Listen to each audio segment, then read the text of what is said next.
भरे सदन में संजय सिंह और उपसभापति के बीच दिखी झड़प। एसआईआर और वोट चोरी के मुद्दे को लेकर किया ऐसा सवाल कि मच गया बवाल। सदन में पक्ष और विपक्ष के बीच दिखी ऐसी बहस कि हाई हो गया इंटरनेट का पारा। एसआईआर आप क्यों करा रहे हैं, ये कारण आपको देश को बताना पड़ेगा, ये कारण आपको देश के सामने रखना पड़ेगा। ऐसे नहीं कि हम तुगलक हो गए हैं, हमारे दिमाग में सनक आ गई है, हम पूरे देश में एसआईआर कराएंगे। संसदीय शब्दों का ही इस्तेमाल नहीं, शब्दों का नहीं सर, प्लीज सर इसमें क्या गलत मैं कह रहा हूं? क्या तुगलकी फरमान जारी करके एसआईआर कराया जा सकता है? पॉइंट ऑफ ऑर्डर क्या है? पॉइंट ऑफ ऑर्डर किस रूल के तहत? 238 सर। हाँ बोलिए। Clause 5, reflect upon the conduct of persons in high authority unless the discussion is based on a substantive motion. I have already intervened. Please take your seat. हाँ माननीय संजय जी बोलिए आप। Sir मैं ये कह रहा हूं कि चुनाव आयोग को चुनाव नहीं लड़ना है सर, कानून बनाना है संसद को और उन नियमों का पालन करवाना है चुनाव आयोग को।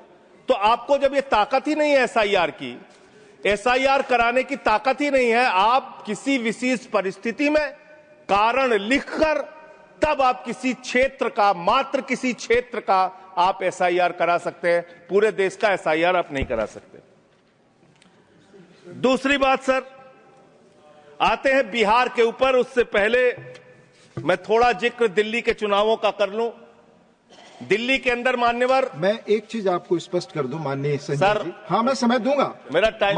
माननीय चेयरमैन ने यह बहस शुरू होने के समय ही 3 चीजें बहुत स्पष्ट की थी। उसमें एक ये भी बताया था कि honourable members, I would like to remind you that matters concerning a special intensive revision of electoral laws in various states are presently sub judice and under adjudication of the Supreme Court of India. In this context, your attention is invited to Rule 238(1) of the Rules of Procedure and Conduct of Business in the Council of States, which states that a member while speaking shall not refer to any matter of fact on which a judicial decision is pending. Already judicial decision pending. Judicial decision पे तो मैं बात ही नहीं कर रहा हूं। Anything by you breach sir जो प्रक्रिया संपन्न हो गई मैं उसकी और आपका इशारा कर रहा हूं डिसीजन की तरफ। सर चुनाव सुधार, मैं सुप्रीम कोर्ट के बारे में कोई बात ही नहीं कर रहा हूं सर। यू आर डिस्कसिंग ऐसा, मैं तो सिर्फ प्रोसेस के बारे में बात कर रहा हूं। मैंने आपको बता दिया, प्लीज आप बोले। सर देश में जो दिल्ली का जो चुनाव हुआ सर, उस दिल्ली के चुनाव में हमने बार बार शिकायत की चुनाव आयोग से। चुनाव आयोग चुनाव के दौरान दी गई शिकायतों को गंभीरता से लेने और उसका निस्तारण करने के लिए बना है। दिल्ली के अंदर जो नई दिल्ली कॉन्स्टिट्यूएंसी है, अरविंद केजरीवाल जी की कॉन्स्टिट्यूएंसी, वहां पर सर चुनाव शुरू होने से पहले ही 42,000 वोट काट दिए गए। 42,000 वोट काट दिए गए। उसका कोई कारण पता नहीं क्यों काट दिए गए, वो 42,000 वोट काट दिए गए। मान्यवर इसी विधानसभा के क्षेत्र में लोकसभा के चुनाव में जिन मंत्रियों के घर में 3 वोट था, जिन सांसदों के घर में 5 वोट था, वहां किसी के घर में 33 वोट हो गया, किसी के घर में 26 वोट हो गया, किसी के घर में 22 वोट हो गया। और इसका सारा प्रमाण मान्यवर हम लोगों ने चुनाव आयोग को लिख कर दिया। तो आप तो कहते हैं मुसलमान देश की आबादी बढ़ा रहे हैं, आप तो 6-6 महीने में 18-18 साल के बच्चे बढ़ा ले रहे हैं, 33-33 वोट बढ़ा ले रहे हैं। ये कहां से आ रहे हैं? ये कहां से आ रही है? आबादी आपकी कैसे बढ़ रही है? दिल्ली में पूरी तरीके से आपने चुनाव का घपला किया, जिसका हम लोगों ने लिखित शिकायत दी थी। एक ही भारतीय जनता पार्टी के पदाधिकारी ने 11,000 वोट कटवाने के लिए शाहदरा में एप्लीकेशन दी थी। 24 बीजेपी के कार्यकर्ताओं ने 4800 वोट कटवाने की एप्लीकेशन जनकपुरी में। सर चुनाव की गड़बड़ी, सर चुनाव की गड़बड़ी, क्या सर चुनाव की गड़बड़ी पे हम नहीं बोल सकते? सर फिर हमारा टाइम जा रहा है, सर फिर हमारा टाइम जा रहा है। स्पीक ऑन द सब्जेक्ट, आपका समय जा रहा है क्योंकि आप विषय से बाहर बोल रहे हैं। सर आप बताइए, चुनाव की गड़बड़ी पे मैं नहीं बोल सकता। सर मैं आपसे विनम्रतापूर्वक पूछना चाहता हूं, क्या चुनाव की गड़बड़ी पे मैं नहीं बोल सकता? आप चुनाव में हो रही गड़बड़ियों पे नहीं बोल सकता। इलेक्शन रिफॉर्म्स के पक्ष और विपक्ष में हम इलेक्शन रिफॉर्म्स कैसे होगा जब गड़बड़ियां नहीं बताएंगे सर? उन चीजों के बारे में जब गड़बड़ियां बताएंगे नहीं तो रिफॉर्म्स कैसे होगा? संसद में उठा चुके हैं जिन चीजों को। सर मैं आपसे हाथ जोड़कर पूछना चाहता हूं, एक सेकंड प्लीज। सर मैं आपसे विनम्रता पूर्वक पूछना चाहता हूं, चुनाव की गड़बड़ियों के बारे में अगर सदन को आपको नहीं बताऊंगा सर, तो उसका रिफॉर्म्स कैसे होगा? तो दिल्ली में अगर एक गड़बड़ी हुई है, जरूर आप बोले, ये आपका अधिकार है, पर स्पेसिफिक जो उदाहरण दे रहे हैं उसके बारे में पहले आप उठा चुके हैं, वो अमान्य हो चुकी है चीजें। प्लीज नहीं सर, नहीं सर, नहीं सर, सर आपका समय जा रहा है, please come on the subject. Delhi के अंदर बड़े पैमाने पर वोट काटे गए और चुनाव में खुलेआम गड़बड़ियां की गई। अब बात करते हैं बिहार में। सर, बिहार में आपने अचानक कहा पूरे राज्य का एसआईआर होगा। एसआईआर आपने कराया, करीब 65 लाख वोट काट दिए वहां पे। और मान्यवर, मैं आपके सामने कुछ विधानसभाओं की सूची पढ़ना चाहूंगा। मोतिहारी में 54,000 वोट काट दिया, बीजेपी 13,000 वोट से जीती। गोपालगंज में 66,000 वोट काट दिया, बीजेपी 28,000 वोट से जीती। संजय जी, बरौली में 46,000 वोट काट दिया, बीजेपी 12,000 वोट से जीती। अनमोल में 37,000 वोट काट दिया, बीजेपी। ये सारी चीजें सुप्रीम कोर्ट में नहीं जाएगी रिकॉर्ड पे। सर, ये गड़बड़ी पे बात हो रही है। गड़बड़ी क्यों? समय चला जा रहा है, सुप्रीम कोर्ट के पास है। सर, मेरा टाइम जा रहा है। सर, विषय पर बोलिए। सर, विषय पर बोल रहा हूँ सर। नहीं, विषय पर नहीं बोल रहे। विषय ऐसे तो फिर बात नहीं हो पाएगी। नो, ठीक है सर, ऐसे बात नहीं हो पाएगी। आप हमारा टाइम खराब कर रहे हैं। विषय पर बोलिए। नहीं, मेरा सारा समय चला जा रहा है सर। आप विषय पर बोलिए। जो चीज सब जुडिस है उसके बारे में honourable chairman has made it clear. Please.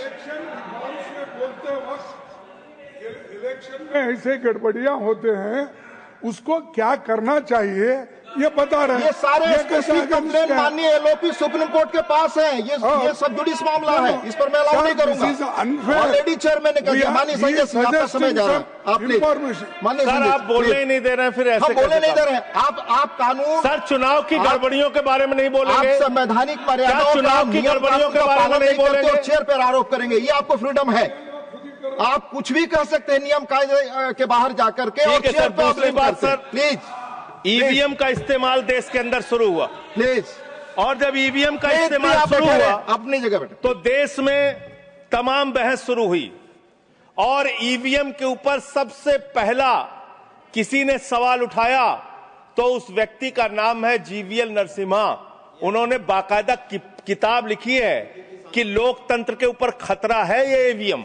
और उसके बारे में लाल कृष्ण अडवाणी जी ने उनकी किताब के प्रशंसा करते हुए और ईवीएम पे सवाल होते हुए, अब इस पे भी समस्या है, इस पे भी। तो उस पे पूरा ईवीएम के ऊपर सबसे पहले इन लोगों ने सवाल उठाया। ईवीएम किन किन देशों में था और कहां कहां बैन हो गया, मैं पढ़ के बता दे रहा हूं। जिन जिन देशों में बैन हो गया, जर्मनी में, नीदरलैंड में, आयरलैंड में, यूके में, फ्रांस में, पुर्तगाल में, इटली में, ऑस्ट्रेलिया में, नॉर्वे में, कनाडा में, बेल्जियम में, साउथ कोरिया में, इन तमाम देशों में ईवीएम था। ईवीएम बंद हो गया। लेकिन मुझे एक मन में शंका होती है जो आपके माध्यम से उधर बैठे हुए लोगों से पूछना चाहता हूं। प्रधानमंत्री जी का आप बहुत गुणगान करते हैं। आप कहते हैं प्रधानमंत्री जी बहुत लोकप्रिय हैं, प्रधानमंत्री जी की लोकप्रियता चमक रही है, वो महामानव हैं, विश्व गुरु हैं। तो ये कौन सी लोकप्रियता है प्रधानमंत्री जी की कि भाई प्रधानमंत्री जी की कौन सी लोकप्रियता है कि ईवीएम से चुनाव कराएंगे तो लोकप्रियता कायम रहेगी, बैलेट से चुनाव कराएंगे तो लोकप्रियता खत्म हो जाएगी। अरे भैया, दोनों में अगर लोकप्रियता कायम है तो बैलेट से चुनाव करा लो, उसमें भी पता चल जाएगा कितने लोकप्रिय है प्रधानमंत्री जी, कितनी लोकप्रिय है भारतीय जनता पार्टी, कितने लोकप्रिय हैं आप लोग, ये आपको पता चल जाएगा। दूसरी बात मान्यवर, आपने अभी मैंने सुना कि डिटेंशन सेंटर बनाएंगे घुसपैठियों के लिए, और यह कहा गया कि इस पूरी चुनाव की प्रक्रिया के तहत जो लोग पकड़े जाएंगे घुसपैठिए, उनको उस डिटेंशन सेंटर में रखा जाएगा। मैं आपके माध्यम से इस सरकार से पूछना चाहता हूं, 11 साल से इस देश में ट्रंप की सरकार तो है नहीं, न बराक ओबामा की सरकार है, न बाइडेन की सरकार है। यहां पर प्रधानमंत्री नरेंद्र मोदी जी हैं और गृह मंत्री अमित शाह जी हैं। आपने 11 साल में कितने घुसपैठिए हिंदुस्तान से भगाए? इसके बारे में आंकड़ा दीजिए सदन को आप जानकारी दीजिए। आप बिहार जाते हैं, वहां घुसपैठिया चिल्लाते हैं, झारखंड जाते हैं, वहां घुसपैठिया चिल्लाते हैं, दिल्ली आते हैं, वहां घुसपैठिया चिल्लाते हैं, हरियाणा जाते हैं, वहां घुसपैठिया चिल्लाते हैं, महाराष्ट्र जाते हैं, वहां घुसपैठिया चिल्लाते हैं, आसाम जाते हैं, वहां घुसपैठिया चिल्लाते हैं, घुसपैठिया पकड़ नहीं पाते। यह कौन सा घुसपैठिया है? जहां पर चुनाव होगा वहां आपको घुसपैठिया मिल जाते हैं, आप पूरा चुनाव उसके ऊपर करते हैं। कितने घुसपैठिया बिहार में मिले, इसको बताइए, देश को, इस सदन में बताइए। मैं आपको बताना चाहता हूं मान्यवर, मात्र 315 वहां पर विदेशी नागरिक मिले, जिसमें 78 मुसलमान थे, बाकी नेपाल के हिंदू थे। उसको आप इसलिए आंकड़ा नहीं जारी कर रहे हैं। 65 लाख में सिर्फ 315 मिले। आपकी छाती पे तो सांप लौटने लगा, आपको तो मजा आया नहीं। आप डिटेंशन सेंटर बना रहे हैं उत्तर प्रदेश में। डिटेंशन सेंटर का पता है आपको? कानून, अंतर्राष्ट्रीय नियम। आपको स्कूल बनाने के लिए पैसा नहीं है, आपको अस्पताल बनाने के लिए पैसा नहीं है। मिड डे मील में आप बच्चों को नमक रोटी खिला रहे हैं, नौजवानों को रोजगार देने के लिए आपके पैसा नहीं है, खाद की बोरी देने के लिए पैसा नहीं है। आप कह रहे हैं आप अपनी सनक को पूरा करने के लिए डिटेंशन सेंटर बनाएंगे, जहां पे घुसपैठियों को रखेंगे, उनको फ्री बिजली, फ्री पानी, फ्री एजुकेशन, रहने का घर, सड़क, सब आप अपने पैसे से देंगे, देश की जनता के पैसे से देंगे। इसलिए मैं आपके माध्यम से सरकार को चेतावनी देना चाहता हूं, अगर कोई बांग्लादेशी मिले, कोई पाकिस्तानी मिले, कोई अफगानिस्तानी मिले, तो उसको उसके देश वापस भेज देना। हमारे पैसे से उनको यहां पे डिटेंशन सेंटर और घर बना के फ्री में बिजली, फ्री में पानी, फ्री में शिक्षा, फ्री में इलाज मत करना। और ज्यादा अगर आपको चिंता हो तो अपने घर के बाहर एक घर बना लेना, वहां रख लेना, अपने घर में रख लेना। हम लोगों के पैसा मत बर्बाद करो अपनी सनक के चक्कर में, अपने सनक के चक्कर में। दूसरी बात, सनक शब्द असंसदीय शब्द ना बोले। नहीं सर, सनक सर क्या क्या बोलते हैं ये लोग, किसको किसको गाली नहीं देते हैं। संसदीय शब्द ही बोल रहा है, आपको भी बोलना है सर। बांग्लादेशी घुसपैठिया की ये लोग बात कर रहे हैं। लश्कर तोयबा का आतंकवादी, इनके माइनॉरिटी मोर्चा का अध्यक्ष था जम्मू कश्मीर में। लश्कर तोयबा का सब्जेक्ट पर तालिब हुसैन, सब्जेक्ट पर दैट विल सर सब्जेक्ट है, ये डिस्कशन सब्जेक्ट है सर। लश्कर तोयबा के आतंकवादियों को अपनी पार्टी में आप रखते हो, लश्कर तोयबा के आतंकवादियों को अपनी पार्टी में रखते हो, लश्कर तैयबा के आतंकवादियों को अपनी पार्टी में रखते हो, आतंकवादियों को अपनी पार्टी में रखते हो। आप यहाँ पे खाली देश का माहौल बिगाड़ना चाहते हो। मान्यवर, अभी उत्तर प्रदेश में चल रहा है SIR। उत्तर प्रदेश में अभी हमारी मीटिंग हुई वहां के मुख्य निर्वाचन अधिकारी से। वो कह रहे हैं 18% वोट काटे जाएंगे, करीब करीब 3 करोड़ वोट हमारे प्रदेश में काटे जाएंगे। और कैसे काटे जा रहे हैं? प्लीज संजय जी आप इधर बोलिए, चेयर की तरफ। क्या आप जानना चाहते हैं? आप आपस में बहस कराइए सर, उनको खड़ा कीजिए, सर उनको खड़ा कीजिए, बहस कराइए। आप बोले कोई चीज जानते। हमारी मीटिंग हुई सर, हमारी पार्टी के प्रतिनिधि गए, वहां कहा गया 18% वोट काटे जाएंगे। क्या इस सदन की चिंता नहीं होनी चाहिए? उत्तर प्रदेश में आप 3 करोड़ वोट काटेंगे, 3 करोड़ वोट काटेंगे। आपने रामपुर के अंदर एक 80 साल की बूढ़ी महिला, सर मैं मिलने गया, आपको दर्द बताना चाहता हूं, 80 साल की बूढ़ी महिला। बैठ जाइए, बैठ जाइए, बैठ जाइए। आप लोग फालतू बोलते रहते हो। पर ही बोले वही रिकॉर्ड पे लश्कर तैयबा के आतंकवादियों को अपनी पार्टी में रखते हो तुम लोग। कमेंट नहीं कर सकते। लश्कर तैयबा के आतंकवादियों को रखते हो अपनी पार्टी में। सर रामपुर में एक बूढ़ी महिला 80 साल की, उसका नाम है नूर जहां। सदन को उसकी चिंता सुननी चाहिए। उसने अपने 2 बेटे जो कुवैत में रहते हैं उनका फॉर्म भर दिया।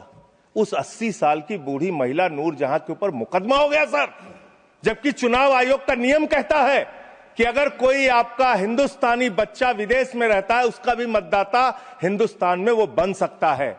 मां ने फॉर्म भरा, आपने धन्यवाद। FIR दर्ज कर दिया। धन्यवाद बस, संजय जी। अरे सर हमारी पार्टी मैंने में आपको से, टाइम इज ओवर। अरे हमारी पार्टी टाइम- में से 1 मिनट ले लीजिए। ऑलरेडी सर, मैंने मेरे 1 मिनट पार्टी अधिक का समय है। 1 मिनट अधिक दिया सर मैं आपको दल का already नेता हूं, मैंने मेरे 1 मिनट पास अधिक दिया सर मैं पार्टी का नेता हूं, मेरे पास टाइम है। ऑलरेडी 1 मिनट मेरे अधिक दिया टाइम मैंने। है सर। आपने लिखकर पहले नहीं हाँ, दिलवाया तो हम टाइम हमारे में से लिखकर काट पहले नहीं लीजिएगा, दिलवाया। हमारे में से टाइम काट लीजिएगा। आप जल्दी बोलिए। हाँ, 1 मिनट मुझे और आप दीजिए। 1 मिनट में कंक्लूड सर सर मैं अंत में यही कहना चाहता हूं, आपके इस जोर दबाव के चक्कर में हिंदुस्तान के 35 BLOs अब तक अपनी जान गंवा चुके हैं। ये सदन अरे कहां मंत्री जी, आपको कैसे पता चलेगा? इस सदन को श्रद्धांजलि देना चाहिए। उन 35 लोगों की हत्या की है आप लोगों ने। सर धन्यवाद सर सेक्रेटरी जनरल। उन BLOs की हत्या के जिम्मेदार ये लोग हैं। सर उन धन्यवाद। Nothing is going on record. Please आपका समय ओवर हो गया।